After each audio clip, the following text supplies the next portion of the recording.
Babe Laufenberg, 26 years working the Cowboys radio network as an analyst, the former NFL quarterback, back on the show. Babe, good morning. How are you? Dan, I'm doing great. And very quickly, you've got your biggest fan and my nephew Kyle, who lives in Orange County and California and never misses a show. And he has eaten dinner with Troy Aikman, with Daryl Johnston, with Jason Garrett. It means nothing to him. But this means everything to him. I no credibility for any of that, but all of a sudden, you go on, Dan. Well, I'm glad to help your street cred there, Babe. Thank you. Yes, thank you. All right. Paulie, give the poll question to Babe.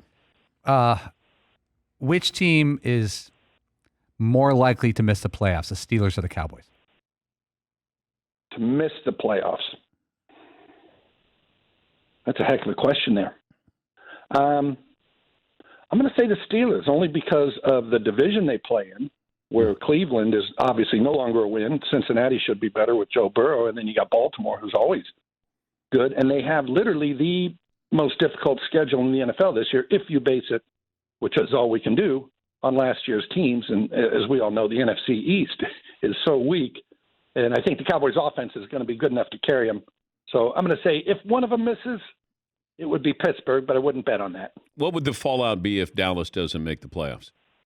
Yeah, I was listening to the question about McCarthy's job security, and you're exactly right. The Cowboys owner, he's actually pretty loyal to his coaches, and he will always tell you that one of his biggest regrets is firing Chan Gailey after 2 years, and Chan Gailey actually made the playoffs. So I don't – and I think it all depends on how they miss the playoffs. Of course, we're in a 17-game schedule now. If they're 10-7, and for whatever reason that isn't good enough to get you in, or they have an inordinate amount of injuries like they did last year, again, I think you always have to factor in: are you playing without your quarterback? I think all those things factor in. But there's no question they did not sign Mike McCarthy up for a 6-10 season last year. When did things go sideways or south with Jerry Jones and Jimmy Johnson? Wow. I always felt like the spotlight is so big in Dallas, and it really is, as you well know. This isn't a small market team. They are the most visible team, maybe in all of sports.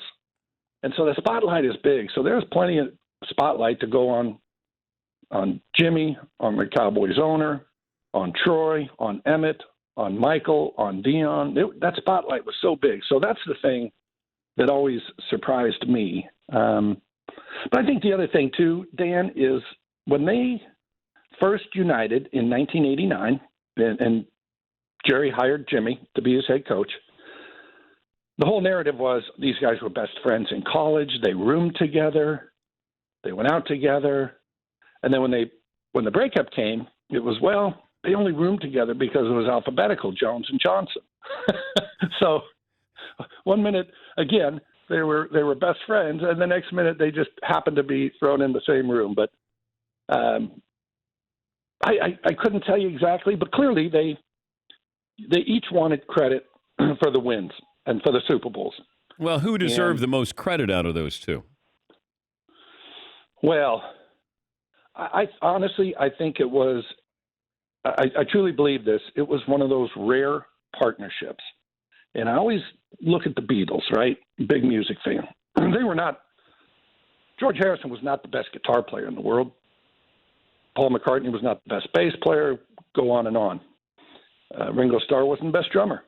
But those four guys together did something that was magical. And when they split up, well, they all did good work. They never did the work that they did while they were together. So I really see that union of Jimmy and Jerry just being a perfect storm. And I think they both had something to prove. Jerry was viewed as this hit coming in from Arkansas, taking over the Cowboys. He fired Tom Landry. Jimmy Johnson was a college coach. And what's interesting, too, you look at this weekend through the Cowboys lens, okay, which is kind of what I do as the Cowboys broadcaster. Who would have thought the three guys going in from the Cowboys organization, right? Drew Pearson, Cliff Harris, and Jimmy Johnson. At the start, Drew in 1970 went undrafted in a draft that had 17 rounds. Wow. Cliff Harris went undrafted in 1973, again in a draft that had 17 rounds. And Jimmy's first year, he goes 1-15. So if anybody, after looking at those guys through a training camp or their first year in professional football, pointed at him and said, "Hey, there walks a Hall of Famer," you would have been laughed at, right? Yeah, absolutely. But here they are. I actually asked Mike McCarthy that question this past week. I was in Cowboys camp at Oxnard, California, where they train, and I said, "Hey, these two guys, these two players, were both undrafted free agents." I said, "When you look out at the field here, when you go out to practice today, can you point out a free agent and say, there's a Hall of Famer?" Let alone two of them. Yeah. Well, my goodness, it's just crazy. And it almost goes to, you wonder, how the hell did Gil Brandt get into the Hall of Fame when he was a guy in charge and he drafted neither of those players? We're talking to Babe Laufenberg, 26 years working with the Cowboys Radio Network as a color analyst, former NFL quarterback. Speaking of which, your biggest concern for Dak Prescott this year is what? Just stay healthy. And obviously he has a shoulder injury, a strain in training camp. I'm not concerned because they're not concerned, truly. I know many times they send up a smoke screen of non-concern about different injuries, and then you find out the guy's out for the year. That won't happen in this case. He has so many weapons. CeeDee Lamb is going to be just a great player in this league. He had a really, really good rookie season, caught 74 balls, but this is going to be a big-time player. You've got Amari Cooper, Michael Gallup. You got Zeke Elliott, who I think, much like Mark Twain, reports of his death have been greatly exaggerated. He's a heck of a back, and he came to camp. He weighed 218, which is lighter than he's ever been. Maybe a little too light, quite honestly, in my book, because he's a big, powerful man. But what about the defense, though? Put some points up. Yeah, they were literally historically bad last year. I always like the Bob Dylan line, just when you think things have gotten as bad as they can, they get a little worse. And so people say, well, it can't be as bad as last year. And I always say, well, why not? There's no rule that says, okay, if you were really, really bad, you will not be worse. But they did try to address it, obviously, in the draft. First 6 draft picks were on defense. And so they should be better. It appears they brought in some pretty good veteran guys that are going to shore things up a little bit. So they should be better, but there are no guarantees, as you well know. But I do think the offense is going to carry this team. If the defense can just be average, they're going to win a lot of games. Well, it's like the Kansas City Chiefs created this model that they're just going to score all these points, and then you just ask your defense to come up with a couple of big stops.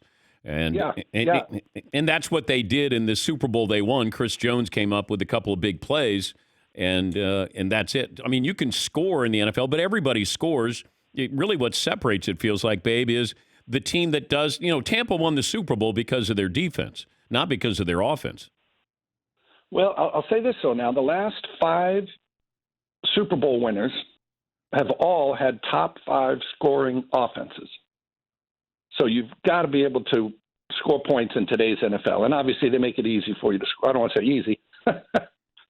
It wouldn't be easy if I was out there. But they've made it a lot easier that, the days of, winning games 13-6, those are gone.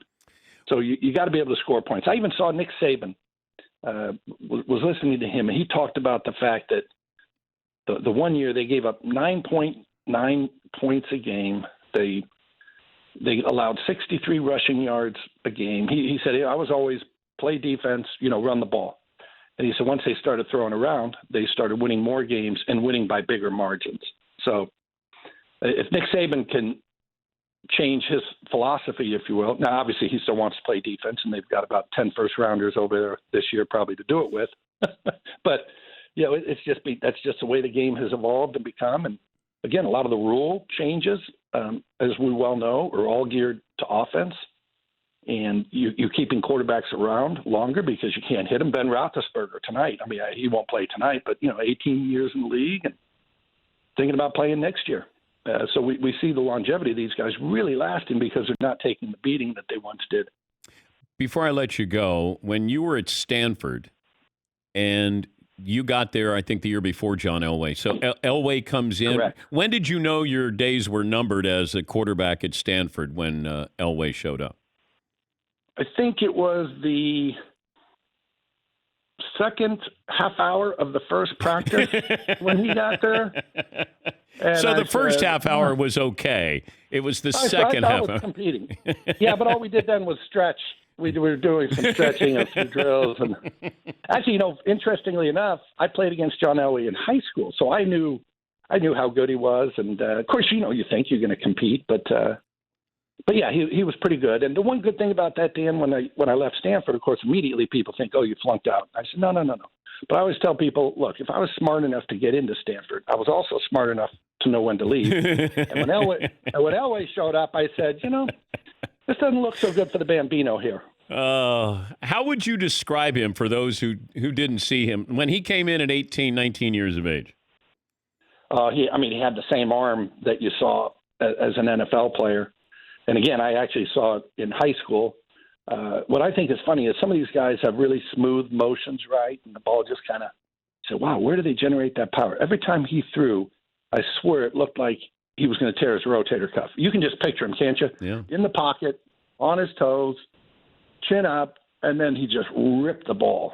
But never forget, too, like two practices in, a guy ran a hook route at about 12 yards and literally just tore the receiver's finger straight back, bone out. Oh, wow. Yeah.